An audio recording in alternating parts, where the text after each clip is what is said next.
Continuamos conversando con el doctor Unidades Urbina, quien es el presidente de la Sociedad Venezolana de Puericultura y Pediatría. Hablábamos un poco de la situación del Hospital de Niños como ejemplo del déficit que hay en materia de atención a la niñez, ¿verdad? Pero ese es el centro de referencia. En el resto del país, ¿cuántos hospitales similares al Hospital de Niños hay? En el hospital de niños como tal hay 5 hospitales en Venezuela. Debería haber por lo menos uno por estado en las ciudades capitales. Pero bueno, hay 5 y los demás son hospitales generales que tienen un departamento de pediatría. La situación en el resto del país, Vladimir, es mucho peor. Yo tengo la oportunidad de viajar por los de diferentes estados haciendo eventos científicos con las filiales nuestras, que tenemos una en cada estado, y aprovecho y visito los hospitales. Entonces, en los hospitales del interior, la crisis es tan severa o más que lo que se ve en Caracas, pero son hospitales que no tienen una voz que los haga saber los problemas o se queda muy local. Te puedo comentar el hospital de Guasdualito, que está en Apure, que está más cerca de Amazonas que de la capital de San Fernando.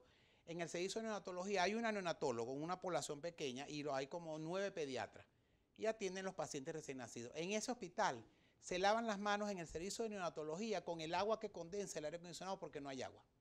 Entonces tú me dirás qué condiciones de higiene, por mucho esfuerzo que hacen los médicos, por la mejor intención que tenga, cuando tienes que aparar el agua en una ponchera y con eso te vas a lavar las manos. En la maternidad de aquí, volviendo un poquito a Caracas, de la Concepción Palacio. No, la del Seguro Social que está en San Bernardino. La Santana. La Santana, no hay agua. Y la directora hace que se laven las manos los cirujanos, los anestesiólogos para entrar a parto con solución fisiológica. Cada solución fisiológica, ¿cuánto vale? Un hospital que debe tener un tanque. En el hospital de Delta Macuro, en el año 2012, estando la ministra Sader de ministra, valga la redundancia, explotó el hospital una noche. Medio hospital se cayó. Con la suerte, como era de noche, en un área que no habían pacientes hospitalizados, no hubo mortandad. Pasaron a todos esos pacientes para un ambulatorio materno-infantil, donde solo caben 40 madres y 40 niños. Ahí hospitalizan a los pacientes del Tamacuro, porque el hospital nunca se reparó. Y así vamos viendo cómo la salud a nivel nacional tiene un gran déficit, pero se sabe poco, o es una información muy local.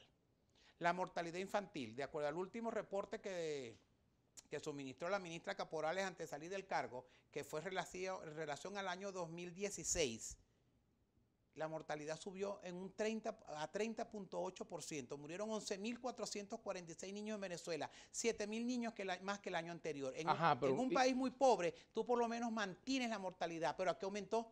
Y pregunto, ¿cuál es el índice de mortalidad aceptable en un país? Las metas del milenio es bajarlo a una cifra, 9 punto tanto por ciento. En Venezuela estamos en 16.4, 14.9 en el neonatal. Y por supuesto las metas del milenio que eran para 2015 no se cumplieron en casi ningún país, pero menos Venezuela, que por lo menos la idea era bajarlo a un dígito. Y aquí mantuvimos en 2 dígitos, 14.9. ¿Cuáles son las causas más frecuentes de fallecimiento de niños? Lo peor es que en niños la mayor cantidad, el 60 y tanto por ciento, se lo llevan la mortalidad neonatal, que son la muerte en el primer mes de vida. Y la mayoría de estas causas son prevenibles: enfermedad embrionariana, prematuridad y sepsis, antibióticos, control del embarazo para evitar la prematuridad. Pero tenemos otro grave problema en Venezuela: nuestras adolescentes. En Sudamérica somos el primer país en embarazo en adolescentes. Eso significa que nuestras niñas entre 15 y 19 años, porque no se toma control de las que paren antes de los 15 años, son las que más están pariendo en América del Sur y somos el tercero en Latinoamérica. Entonces, eso es falta de educación, falta de preservativo, falta de programas de atención adolescente y, por supuesto, falta de atención a la mujer embarazada. Por cierto que esa Sociedad Venezolana de Puericultura y Pediatría, uno se fija más en el aspecto de la pediatría. Claro. Pero en el ámbito de la puericultura se ha abandonado mucho. Afortunadamente el hospital de niños... Yo recuerdo en el liceo eso era una de las materias. Yo no sé si ahora lo siguen dando, pero... Muy poco, pues entonces se están dando por lo menos lo que es el aparato genital masculino, el femenino y cómo atender un niño. No, yo tengo que decirle a esos muchachitos que están en bachillerato, inclusive algunas antes, que lo que tienen que hacer es educación sexual para no salir embarazada. Una adolescente embarazada es una niña con otro niño, que va a parir un niño. La segregan de su casa, la segregan de la escuela, pierden su proyecto de vida. Tiene que salir a trabajar. ¿Cómo trabaja una niña que está atendiendo a un niño? Tiene que dejárselo con la abuela, si la tiene, porque a veces lo segregan de su casa. Entonces es muy duro, porque entonces estamos perdiendo un ser con otro ser más chiquitico encima. Entonces, muchas veces creen que es como atender un muñeco. No, es atender un ser vivo que come, que necesita lactancia materna en un organismo que no está preparado para a su vez alimentar a otro. Entonces, es un problema muy serio y tan serio que estamos en primer lugar en Sudamérica en embarazo del adolescente, que la mayoría son no deseados. Las condiciones de las maternidades, doctor. Terrible. Así como nosotros llevamos... Cualquiera dirá, el doctor vino a dar malas noticias. No, lo que pasa es que esa es la realidad. Lastimosamente, hay cosas buenas, sí. La mística del personal que trabaja en los hospitales, el esfuerzo que se hace, la docencia que damos, pero a la par de eso está una realidad que no podemos ocultar, que otra gente la trata de ocultar, pero te explota como una bomba en las manos.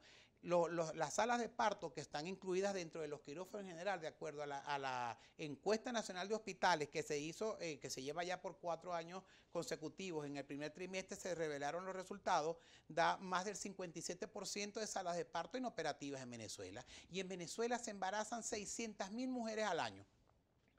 Entonces, ¿dónde tienen que atenderla? Ojo, se está haciendo una promoción de lo que se llama el parto humanizado, pero parto humanizado que puede ser en tu casa, cuando se complique el paciente termina en el hospital, porque no todos los niños vienen, afortunadamente la naturaleza es sabia y la mayoría pueden nacer por canal vaginal en un parto normal, pero cuando se complica o viene el muchacho en una posición inadecuada, tiene que ir a un hospital y tú tienes que tener un quirófano, un anestesiólogo, un obstetra a la mano, que no lo tenemos. Entonces la atención ha sido muy deficiente.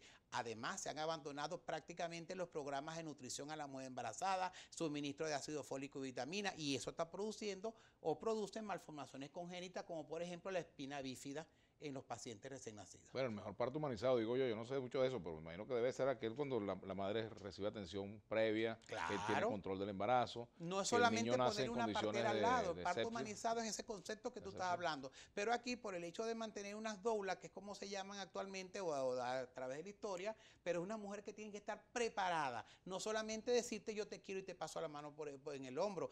Tiene que ser una serie de cosas preparto, preembarazo, embarazo y parto. Eso es un parto humanizado. No solamente decir yo te quiero y te voy a dar un bono, porque eso no es parto humanizado.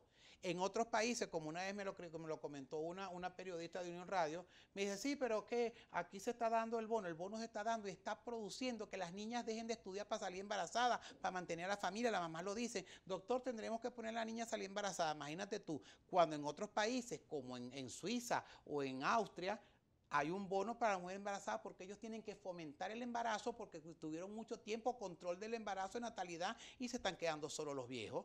Pero entonces aquí en Venezuela lo que tiene que ser educación sexual. Cuando tú hablas de la poricultura es la ciencia del niño sano.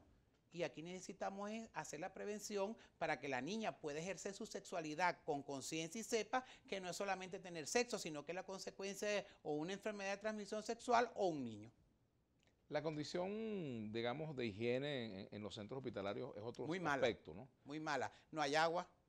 En las salas de parto, por ejemplo, eso es muy importante. No hay suficiente material con que limpiar, tiene que haber cloro industrial, tiene que haber desinfectante, entonces está limpiándolos como limpiar tu casa. No es lo mismo limpiar tu casa que limpiar un centro hospitalario. Claro, entonces todo eso influye que los quirófanos, a pesar que estén, no se puedan utilizar, porque además han metido gente que no está preparada para limpiar un suelo especial que tienen los quirófanos y se están despegando los suelos y eso hace que se cierren las salas de parto. Tenemos que hacer una pausa. Al regreso continuaremos conversando con el doctor Unidad Urbina, presidente de la Sociedad Venezolana de Poricultura y Pediatría. Y me gustaría, bueno, seguir hablando del diagnóstico, pero quiero que entremos también a lo que se puede hacer en medio de este cuadro tan complejo que se vive, el cuadro económico del país. ¿Qué se puede hacer que no se esté haciendo? Vamos a la pausa, ya volvemos.